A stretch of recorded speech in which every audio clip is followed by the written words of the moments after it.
U prethodnom videu smo videli ono što ja smatram najvažnijom lekcijom iz kritičkog razmišljenja i da se samo ukratko podsjetimo, ako imamo neku tvrdnju x, postoje tri pozicije koje možemo da zauzmemo po pitanju te tvrdnje, a to je da prihvatimo da je x istinito, da ne prihvatimo da je x istinito i da tvrdimo da x nije istinito.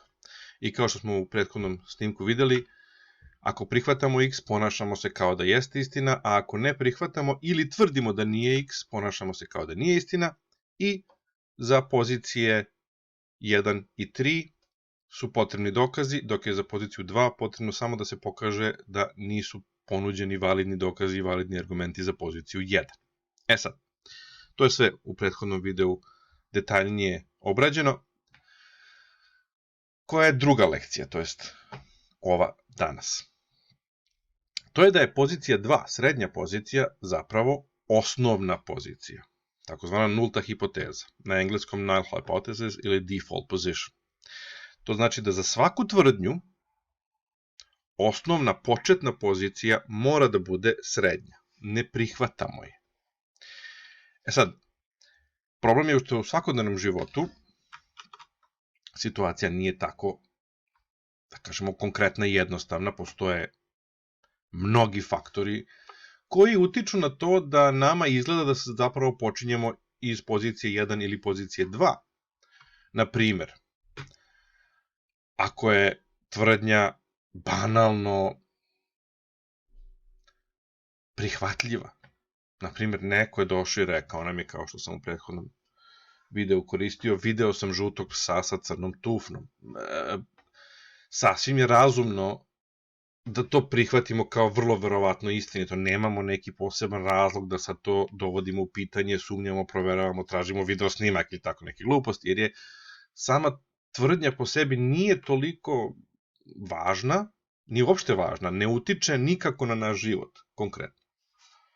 Znamo da postoje psi, znamo da postoje žuti psi, znamo da psi imaju tačke crne i drugih boja svakako. Znači, ništa u toj informaciji, ništa u toj tvrdnji nije izvanredno, fenomenalno, neverovatno. Ja? Svi podaci su sasvim prihvatljivi, sasvim poznati i tako dalje. Čak nije ni bitno ko nam to kaže. Sa druge strane, ako je neka tvrdnja ipak malo komplikovanija, da kažemo malo problematičnija, ali nam je govori neko ko je nama prijatelj, kome verujemo, ko nas nije do sada prevario, ko je do sada uvek bio i iskren i govorio je stvari koje jesu to što on govori, onda opet imamo razlog da tako reći navodno počnemo, to jest krenemo iz pozicije 1, da verujemo i prihvatamo njegovu izjavu, njegovu tvrdnju. Čak i kada je ona malo komplikovanija i tako dalje. Sa druge strane, ako nam nešto govori neko za koga znamo da je lažov, da vara, obmanjuje i tako dalje, možda ćemo podsvesno ili čak svesno krenuti iz pozicije ne, to sigurno onda nije tačno. I biti ubeđeni da je suprotno istina. I jednom i drugom slučaju imamo naizgled situaciju da polazimo iz prve ili iz treće pozicije. I to su neke skraćenice koje pomažu, jer u obe situacije manje nas košta da krenemo iz pozicije 1 ili pozicije 3, nego da krenemo iz pozicije, da svesno krenemo iz pozicije 2, iz srednje pozicije. I ponovo, to isto ima više razloga. Ako je u pitanju banalna izjava kao pas sa crnom tufnom, ne dobijamo ništa time što ćemo reći ne verujem ti, idem da tražim video snimak, da tražim sliku, da tražim dokaz, da tražim tog psa, da vidim gde je, znači da tražim sve neke te dokaze koji bi potvrdili tu tvrdnju, jer je to skupo, to zahteva vreme, napor, ulaganje, da li je novčano, da li je samo vremensko, da li je kako god, ali skupo je, ima određenu cenu. A ishod je beskoristan. da iskoristim opet američki izraz return of investment. Ne postoji povratak ulaganja koji opravdava takvo ponašanje. Ako je neko kome verujemo, ponovo otvoreno postavljanje u poziciju 2 takođe može da nas košta tog prijateljstva, jer ta osoba može da shvati našu logički ispravnu poziciju kao uvredu. Ti meni ne veruješ, zašto sumnješ u meni, tako dalje, tako dalje. Dakle, u mnogim životnim situacijama jednostavno je jeftinije, vremenski i novčano, dobijanjem, gubljenjem prijatelja i tako dalje, jeftinije je da se postavimo u jednu ili drugu ekstremnu poziciju, čak i kada nemamo adekvatne logički striktno validne argumente ili dokaze. I zbog toga je u principu teško sebe postaviti u tu zadnju poziciju i nepraktično. Međutim, kada su u pitanju izvanredne tvrdnje koje su neverovatne, kao na primjer desilo se čudo ili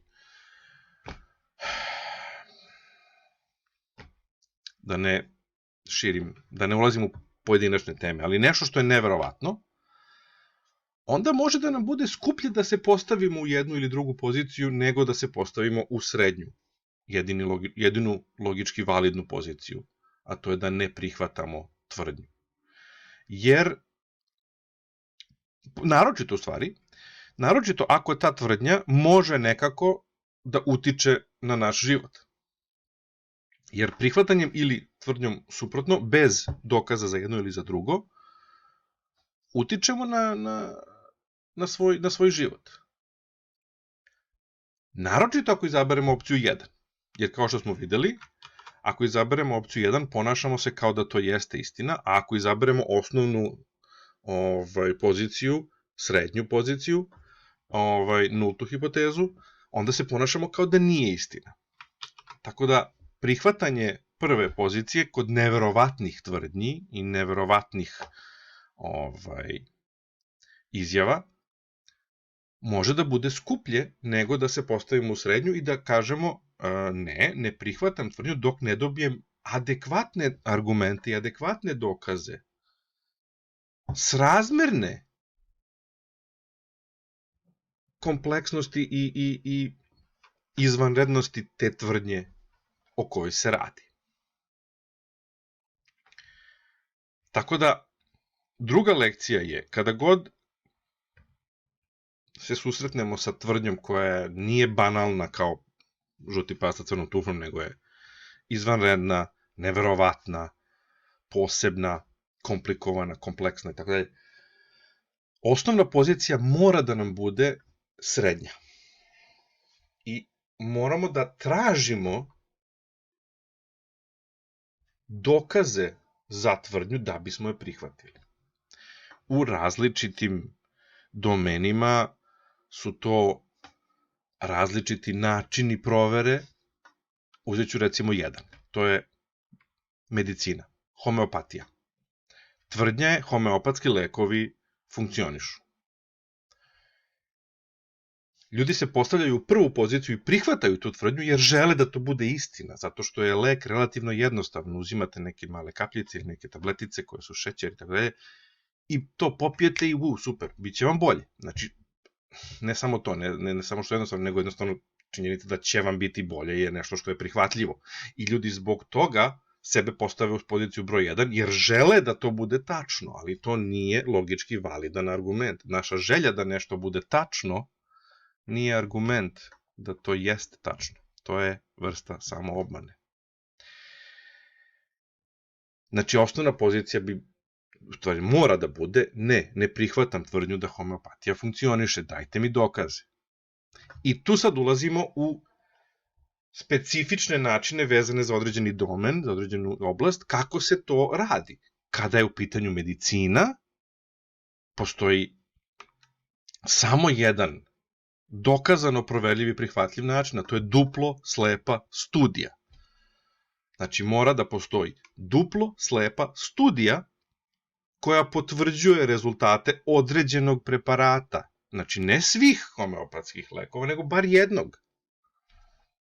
A do dan danas ne postoji ni jedna studija koja potvrđuje bilo koji homeopatski lek da funkcioniše. Ali bezbroj postoji studija koje potvrđuju da ne postoji razlika između homeopatskog leka i placebo. Dakle, imamo zapravo dokaz za drugu poziciju, da kažemo ne, tvrdim suprotno. Homeopatija ne funkcioniše. Jer su sve studije, argument za tu treću poziciju je, sve studije su pokazale da ne postoji razlika između placeba i homeopatskog leka. Za srednju poziciju je argument, ne postoji ni jedna studija koja pokazuje da bilo koji homeopatski lek deluje. To je konkretan primjer. I da dodam još jedan bonus, a to je šta je vera. Vera je, nažalost, prihvatanje prve pozicije bez dokaza. I to je jednostavno pogrešno.